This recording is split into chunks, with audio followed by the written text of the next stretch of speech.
محور دفاع الترجي، متابعة للركنية والهدف الأول.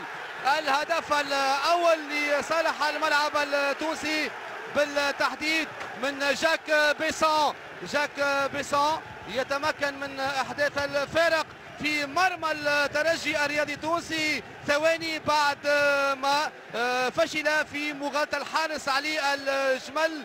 إذا جاك بيسون البنيني، والهدف المسجل حاليا لتركيبة المدرب محمد الكوكي ومعطى آخر في هذا اللقاء، وأكيد إعادة للهدف المسجل من جانب الملعب التونسي. نشوفوا الكرة الأخيرة ونشوفوا جاك بيسون يتمكن من إحداث الفارق في مناطق الترجي الرياضي التونسي. نشوفوا جاك بيسون معناها ما يرحمش شكيب كما يقال بلغة الكورجية.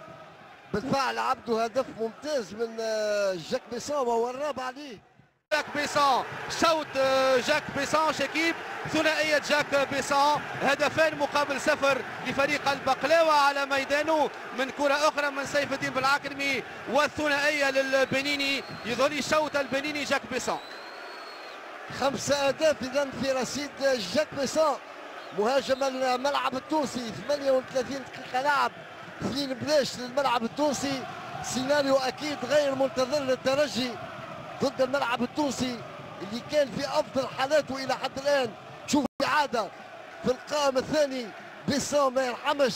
وشوفوا الاعاده سيف الدين العكرمي يبعد على غيلان الشعلاني باليسار بالانتيريور دو بي، يرفع كره دوزيام بوتو. جاك بيسون لا يرحم، يسجل الهدف الثاني البقلاوه والخامس ليه هذا الموسم.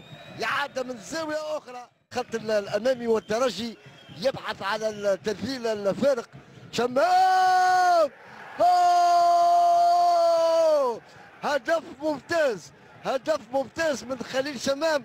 قلنا الترجي يبحث على تذليل الفارق، خليل شمام يرد بتصويبه صاروخيه امامكم يذلل الفارق. 2 مقابل 1. التوقيت 43 دقيقه لعب. خليل شمام باليسار، تصويبه صاروخيه استقرت في مرمى الملعب التونسي.